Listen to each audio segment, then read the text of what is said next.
Tarzan of the Apes, a character of Edgar Rice Burroughs' famous book, in reality is the son of a titled English couple, Lord and Lady Greystoke, who were put ashore by a mutinous crew in the jungles of West Africa. The maroon couple were left with tools and firearms, and Tarzan's mother and father built the little hut in which Tarzan is born a year afterward. It's the night of their little son's first birthday. Lord and Lady Greystoke are sitting in their rude but strongly built home. Around them lies the jungle, dark, mysterious, teeming with great sinister shapes, mocking with dreadful quiet through the night. The roar of a lion tells that the mighty monarch of the forest has made its kill, and from farther away can be heard the hideous laughing cry of the hyenas, echoing the lion's ponderous roar. The wind rustles the leaves of the trees outside. Both are startled. What's that, John? Yes. I heard it, too. Oh, it's only the wind in the trees, dear. It gave me rather a start. It did me, too, for a moment. Silly as both of us. Nothing short of a herd of elephants could force its way in here. I confess a bit of pride. This place is built like a vault. Oh, John, I know we're safe enough, but sometimes I don't think I can stand it a moment longer. It's the nights. They're dreadful. There, that's what I mean. All night long, the jungle seems to threaten us. And those hyenas, oh, that hideous cry of theirs. It's like the laugh of a maniac. They seem to be jeering at us. Though someday they... Now, Alice, get hold of yourself. You can't let go this way. You'll go mad.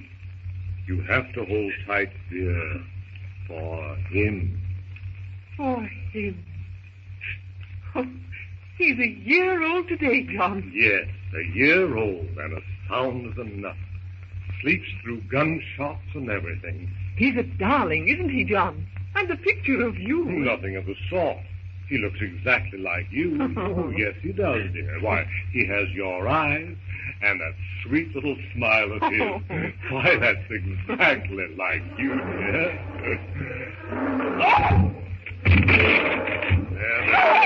He can't get it. Dear, sit tight. I'll pop the bag and see the ladder.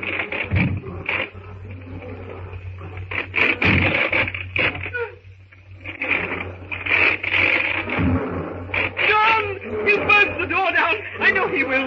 Look at the bar. Turn down that lamp so if I can get a bead on the beggar through here. All right. There. Don't get your face too close to the lattice. He may strike through. There. See through here. He's a big brute. I don't want to look. Shoot him, John. Shoot him. There, dear. Hold steady. We'll have a lion skin to wrap the baby in. Hurry, John. Hurry. Every time he claws the door, it gives terribly. Lord, he must be hungry to come up this way. Oh, his eyes. They're terrible. And those horrible teeth. Oh. Stand away from my arm. Oh, I put that one right down his throat. Another one will settle him. There, that finishes the liar. It's all over, dear. Why, he's as dead as a door now. Don't be frightened. Oh, John. I'm sorry to go to pieces this way. Really I am, but you know, the last few days, I've had a terrible premonition that something would happen. It's all silly, I know, but I can't escape this dreadful feeling. You're just nervous, that's all. Why, any day now we'll wake up and find a boat in the bay. And you and I and the little chap there will go sailing back to England. Oh, it's been 2 years now, and there's been no boat.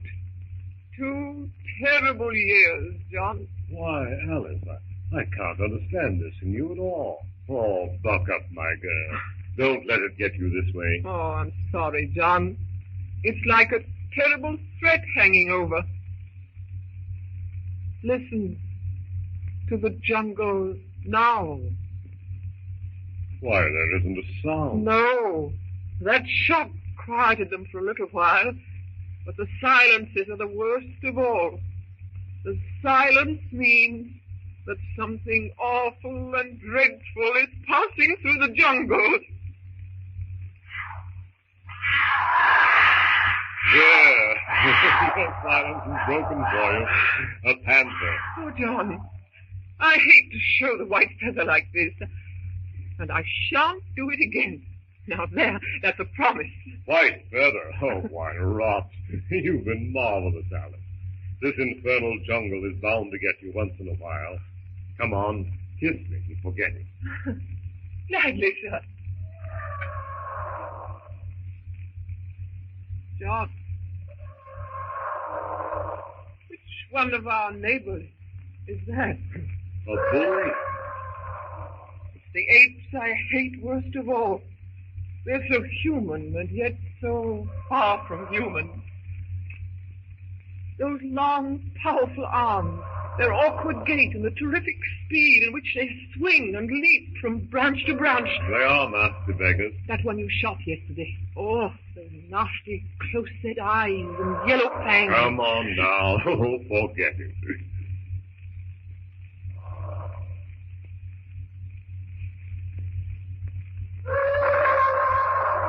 Again the cry of a huge bull ape, a brutish creature of terrible strength and awful temper.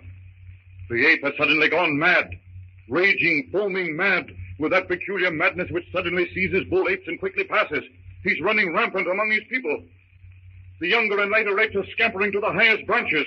Kayla, a young female, comes into the clearing. Her baby is clinging to her neck. She doesn't know that Bolat has gone into one of his terrible rages. Bolat spies her. The others yell hoarse cries of warning. He's bearing down on her. She leaps from branch to branch. He has her by the ankles. She breaks loose. Up the tree she goes. Bolat behind her. She makes a terrific leap to another tree. She makes it. The jar tears her baby's grip loose from its mother's neck. It falls to the ground with a thud. Bolat's roaring grows fainter, fainter, as he hurls his powerful body through the trees.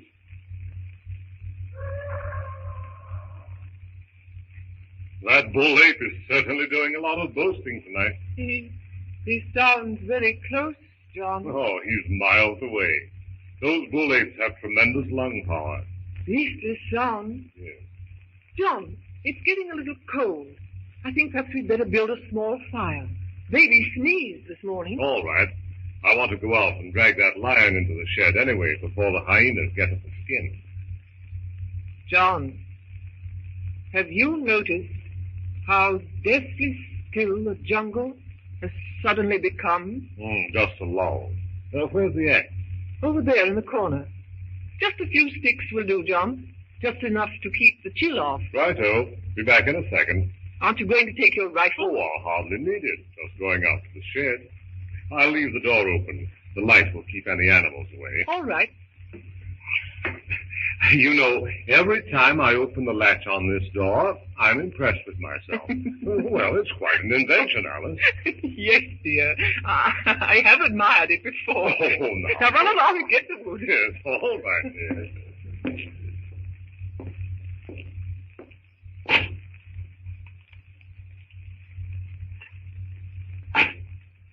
The sound of Greystoke's axe echoes through the strangely silent jungle. Greystoke doesn't notice the fearful tenseness of the silence. The jungle is cringing away from a monstrous shadow which moves ominously through the hushed and fearful night. A huge ape comes to the clearing. It is Bolat, the crazed derelict of the jungle. He halts. His insane, bloodshot eyes catch sight of the unsuspecting Greystoke. They gleam hatred from beneath his shaggy brows. He bares his fangs as though in a horrid snarl, but no sound comes from his great throat. Slowly, noiselessly, the 350 pounds of stifled rage moves across the clearing. Bolt upright, his mighty arms dangling loose at his side. A shadow falls across the log which Greystoke is chopping. He looks up into the beastly, snarling face of the brute. Oh! The ape makes a lunge at Greystoke. Out! Close the door! Greystoke raises his axe, brings it down with terrific force. The ape catches the axe in his terrible hands and flings it from him. With bared fangs, he leaps at Greystoke.